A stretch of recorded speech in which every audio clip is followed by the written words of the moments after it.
So today, fantastic, the aspiration is to just tap into everybody's positivity and, and talent around the place that you care about, which is here in Nottingham.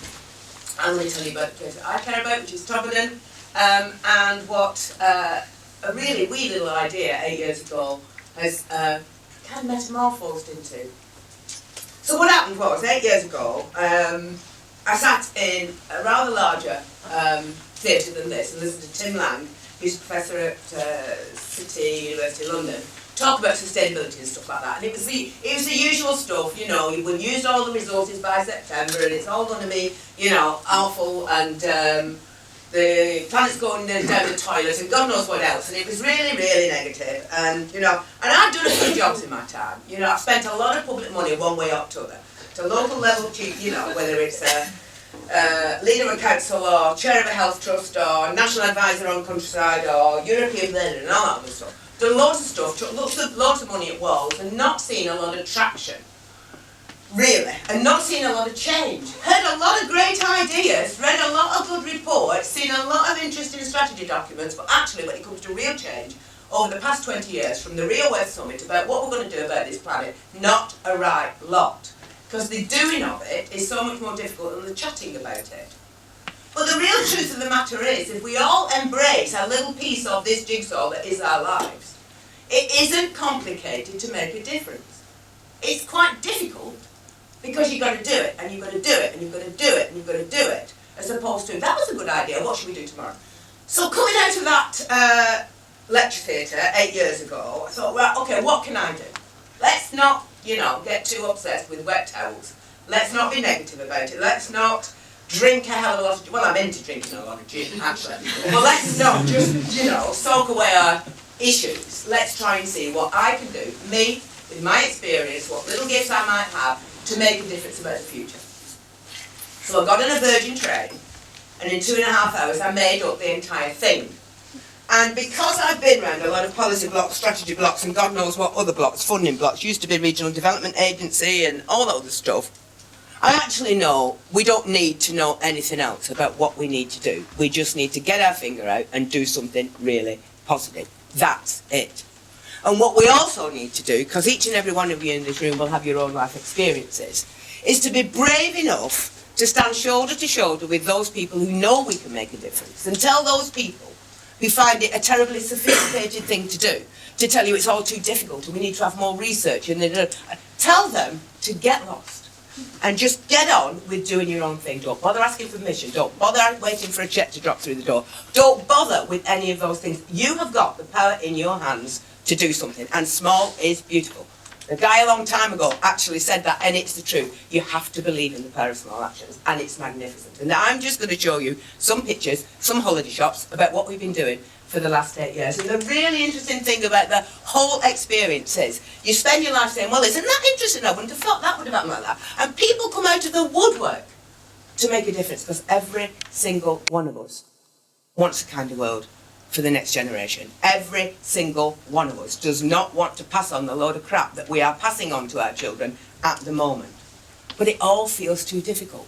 The great thing about just getting on and doing stuff, and Marcia, you will experience this, and many of you in the room, is it's so liberating, because you couldn't give a stuff about what David Cameron or anybody else says.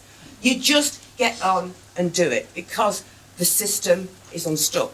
The system is broken. And what we need to do is find a grassroots way through to building that kind of world that we want to pass on. It's not complicated. It just needs some determination. So here's a picture. That's good old Tobberden. Now then, you can see it's, a challenged northern market town. It's surrounded by not very good growing land. It's got the issues around health and unemployment and failing schools and all the other stuff that loads of places have got. But actually, what it's also got is a heart and a community and folks that care about their children. Now, that isn't necessarily the type of place that you would think would inspire someone to think food's the solution, because we're not the Vale of Evesham. But what occurred to me on that train journey back to Tobberden was, actually, if we believe that we're each and every one of us part of a solution, we need to find the beginning of that thread so that we can start to work out what our contribution is. We could talk about peak oil. We wouldn't talk in a room like this for very long about peak oil, would we? Although it's a really significant issue, it bores people to death. We could talk about transport, but food, it struck me, was the one unifying concept that everybody has a view about. Well, that and football, I suppose. And not everybody does football. But food is really interesting because we eat it, we don't eat it, we grow it, we cook it, we buy it.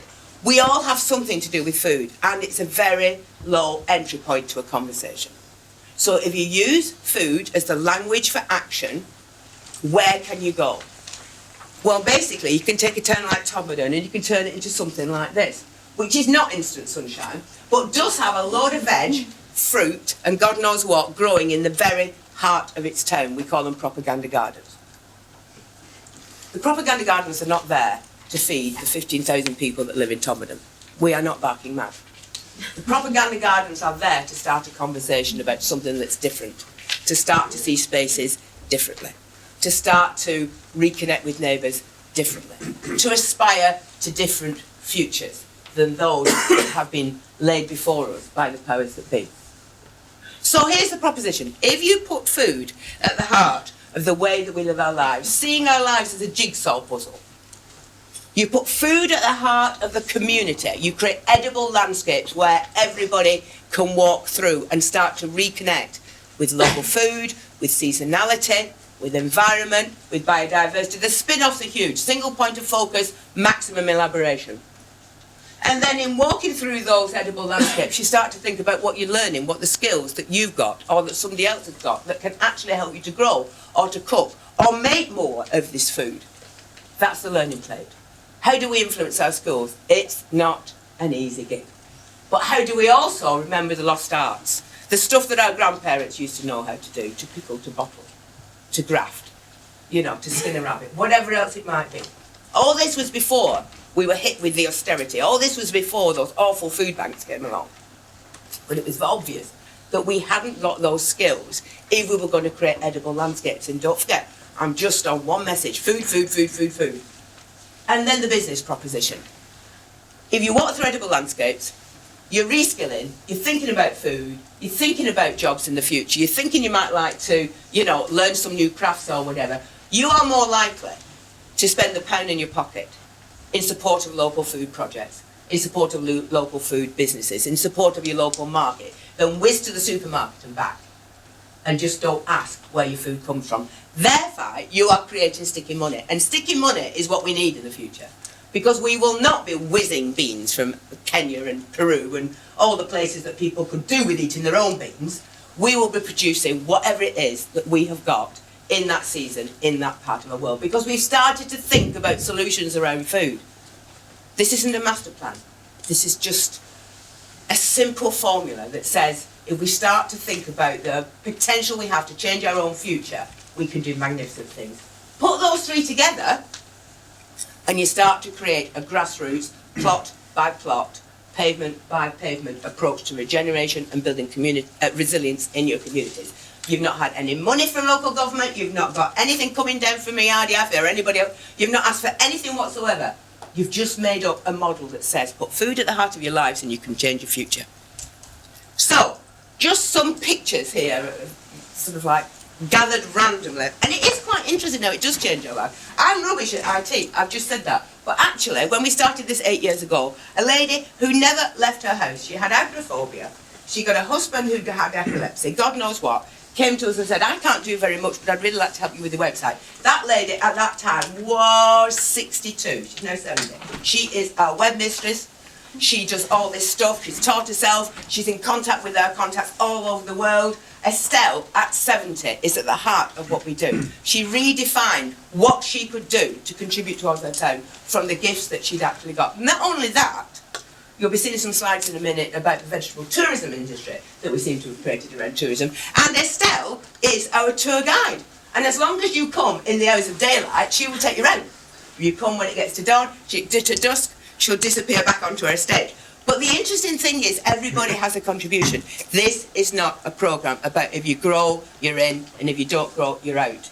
If you eat, you're in. So web designers, landscape architects, I don't care what you are, teachers would be really great. People who can, if anybody works in estates, in hospitals, that would be fantastic, because my God, it's like climbing the north face of the Eiger. Anyway, let's have a look at some community edible landscapes. This is one of the first ones we ever did, and it's really interesting what happens when all you do is get out there, put your rubber gloves on, and get on in creating edible landscapes. We never asked anybody's permission to do this, because why on earth would you? They'd probably, you went to a local authority and said, you've got a dog toilet. So basically it was a dog toilet on the side of a road, and because nobody loved this strip of verge, which, you know, I love local authorities. I used to lead local authorities. I just know that it's really quite difficult, given that they've not got very much money, to actually do something that they might want to do to improve their community. So let's give them a leg up. You take over a dog toilet, so you pull up all the mess, and you take over the cans, and you pick up the fag ends and whatever else it might be, and you turn it into something, because you've got seeds in your bottom drawer, you've split your whatever it is in your backyard, and you put them out there. It doesn't cost any money to actually do this. And now we have herbs all over the place, and we've got cherry trees, and we've got all manner of things. The interesting point is that this was unloved, but 18 months after we did it, the local authority started to mow the grass and put a bench there so that people could actually sit on it. People want to say yes, they just don't know how to say yes sometimes. So my strong suggestion with local government, if they're being a little bit negative, is simply don't ask them. Right. So you get on with doing that, and that suddenly starts to inspire other people to do other things along the way. This isn't about master planning. This is about saying, here's a proposition, why don't you do something? You know, 9 times out of 10 when I do these talks, or whatever it might be, there's something like, well, how do you maintain that? I say, well, I don't know, how would you maintain it? This isn't about my solution, this is your solution. Another propaganda garden that we've got, and every single one of our propaganda gardens is food for sharing. You know, because it is about building kindness. We're trying to re-establish what we all want, which is kindness and connections and sharing and looking after each other and conversations and whatever. This is Mary, my mate, that's along this path with me, in Incredible Edible. This is our front garden. That's the house up there. It was a perfectly normal front garden at one stage. It had a high wall, it had roses and petunias and God knows what it is. So Mary and Fred, her husband, whipped all those out, took the wall down, stuck in a load of vegetables and the stuff that you can actually see there. We got a local sign maker to produce this for nothing, because people just love to help you if you're really trying to go out there on a wing. And that was basically, this stuff is in your garden. When it looks like this, pick it. When it looks like this, don't pick it. Just paint it by numbers. The point about Mary's garden, and why it's really important, is that it's at the bottom of the street that leads up to one of our estates, where, obviously, a lot of people with a lot of challenges live. There's no point in having a propaganda garden where nobody can see it. You need to be right there in people's faces. And the more creative and wonderful and fabulous as well as functional it is, the better.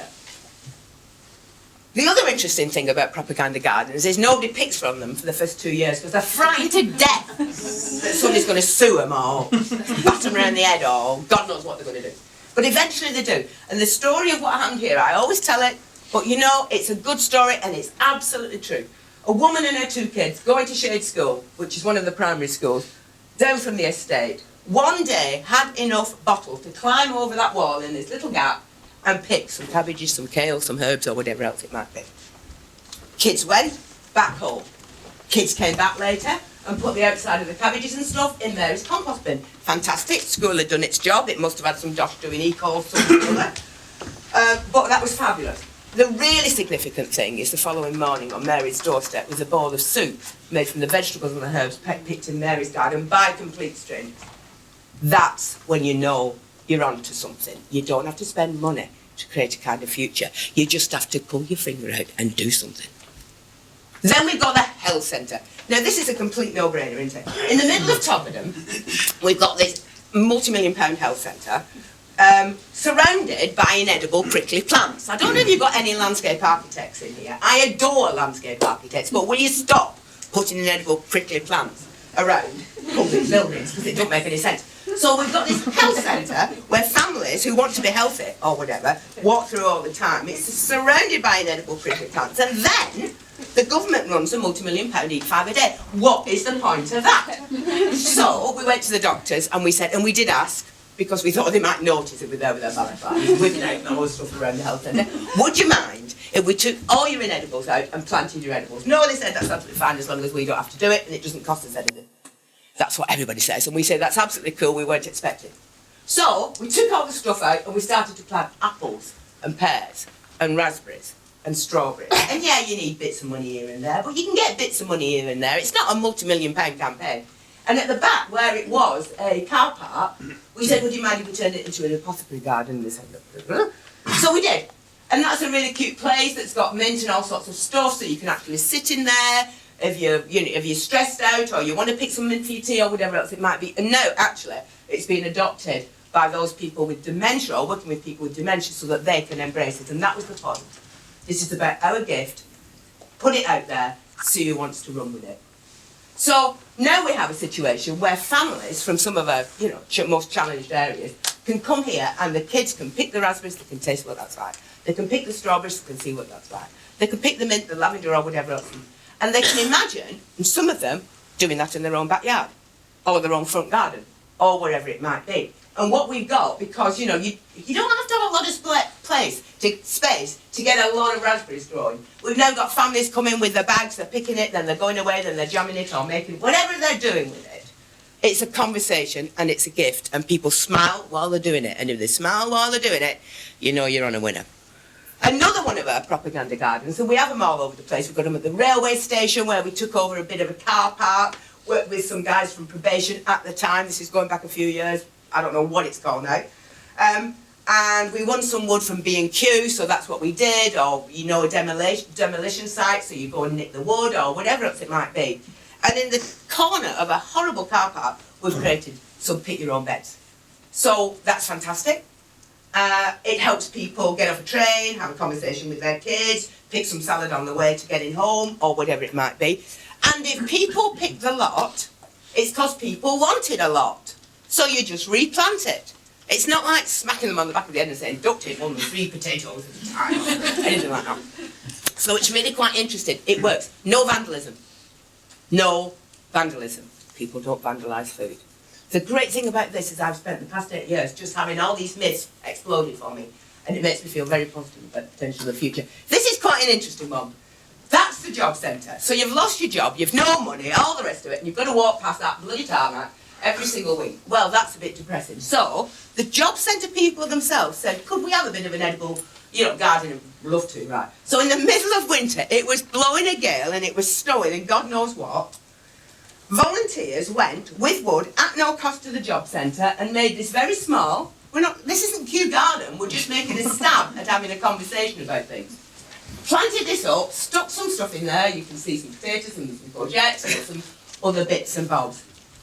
The one thing we asked of the people at the job centre was, would you mind if we plug our electric drill into your electricity?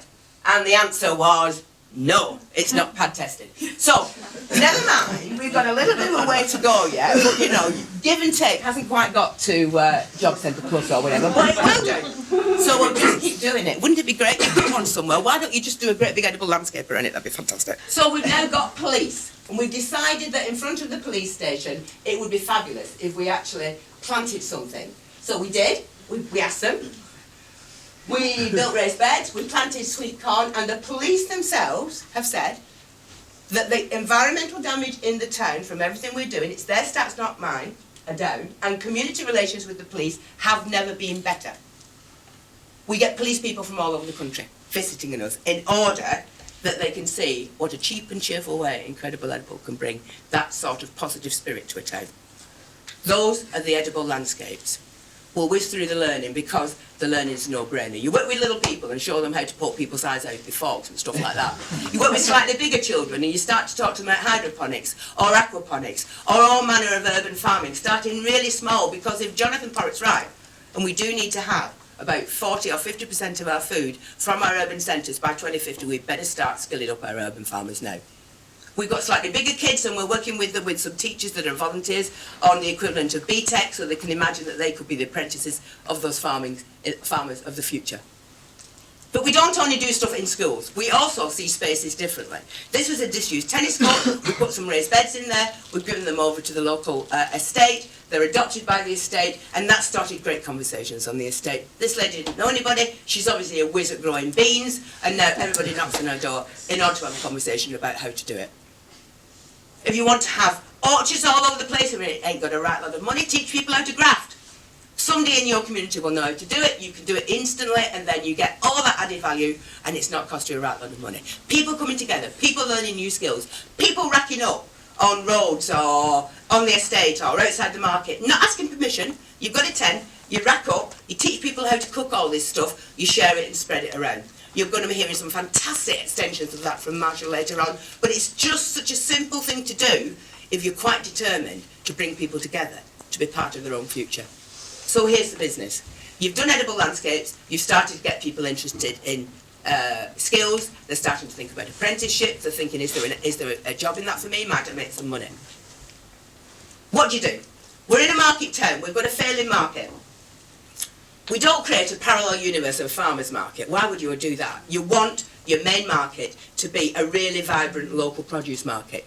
We ain't got any money, so what did? We did a bit of fundraising, we got 6 of these blackboards, they cost 15 quid each, we gave it to everybody on that market that was doing anything local. They scribbled up what they were selling, it started a conversation. 8 years on, every single one of those have seen their takings going up, because people want to support the story behind the local food. They just don't think about it, they're just too busy, they whiz to the supermarket. Give them an alternative proposition. And now all over the town. We've got cafes and everybody starting to sell local food, but telling people they're selling local food, pointing out what's local and what's not local. As a result of that, enterprises and farmers get a bit braver. They invest in stock or whatever else it might be. This one at the bottom diversified into cheese making because the demand was there. They will respond by increasing the supply. More pickles, more beers, more breads, whatever it might be. You're starting to create an enterprise culture in a town around local food simply by a load of volunteers on an experiment who are determined to redefine the future of a town. The biggest thing we ever did, let me just tell this story, is vegetable volunteers. Vegetable tourists, rather. So, here we've got all this propaganda. You can see, the great thing is you just sit there one day over whatever you're drinking and you think, what can we do now? What would be absolutely hilarious to do now? I know what we'll do. We've got vegetable tourists, so we'll create a green route. So we created a green route with a couple of designers, and this was really simple. We just made our own route up that was not only past all our propaganda gardens that we created, but past the local market, past the local cafes, past the local shops. So people's footfall is starting to shift. Rather than going straight to the supermarket, it's actually going past all the little places they didn't know they exist, and that means they're going to spend more money, and that means you've got an uptick. And we're now seeing an increase in turnover in every place that sells local food. You need to do it year in, but it's quite interesting what you can do. These veg tourists come from all over the world. We never thought we'd get this in a month of Sundays.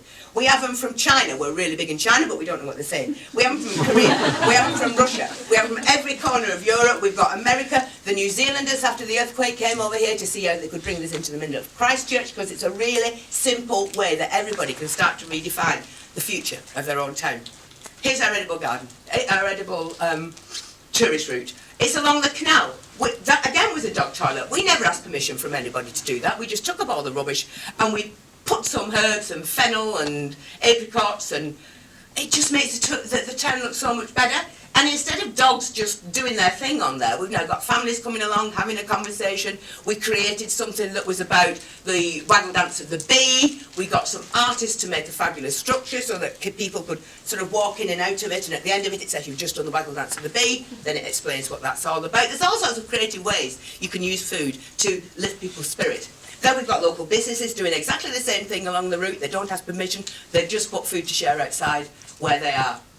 And here in the middle of our town, right next to our market, we've got what we call Pollination Street. We made that up ourselves. It was a dead space in the middle of a town with a load of hoardings round it. We did a lot of lobbying. We got the council to take the hoardings down on the proviso that we would fund ourselves to make that look fabulous. We took the right-hand side and we put it was fabulous. We just put the apple trees, the rhubarb, whatever else it might be. And we created a sign that said Pollination Street. As I say, it's not a proper sign, we just did it. It looks like it is a proper sign. And we've got a beehive in there that's not a proper beehive, but it looks like it is. It starts a conversation, and again, has some interesting spin-offs. Because the council then wildflower meadows the rest of the site and put some picnic benches in there. It's really interesting how you can make everybody a part of a solution. And as a result of that, more people are now interested in neighbourhood planning. They see that it's a point. It's not something a geek does somewhere in a council office. We want to make our town look like this. We want this as a growing space. We want that as a processing space. We want houses that have actually got growing spaces around them. Whatever. You're part of a process that can actually influence your future. And we've got social enterprises as well. We created something in partnership with the high school, which is an aqua garden, training urban farmers. We do aquaponics, hydroponics, and a soil-based culture, imagining that our young people can be aspirational when it comes to the soil scientists or whatever it is of the future. And an incredible farm where we've got a load of space around the town given to us by a local garden centre, and purely with volunteers and local fundraising, we've now created jobs, we've created apprenticeships. Between those two, we've got 5 jobs and 2 apprentices. It's not big stuff, but we're just a load of volunteers on an experiment, so it's been interesting. And is it spreadable? Is what we do potentially spreadable? Of course it's spreadable. All over the place, it's spreadable. Those are 100 odd communities in the UK that are doing this, making edible landscapes, reskilling, and making sticky money. We want to see every university edible. We want to see every hospital edible. We want to see every prison edible. Because food is the road to a better future. And a person thinking that they have a handle on that kind of world. And all over the world, it's just gone ballistic. France, God only knows what's happening in France. But anyway, there's loads of stuff all over the place. But what's interesting is the start of a conversation with everybody is, I didn't know what to do for my kids, and now I know what to do for my kids. That's all there is. Nothing clever about it. Only part of a solution. But it is the people part of the solution when we take it down to a human scale. And those are some of the pictures. And the thing that I've learned more than anything in this entire exercise is you have to believe in the power of small action. It is the only way. One step at a time, you can build that kind of world. Thank you.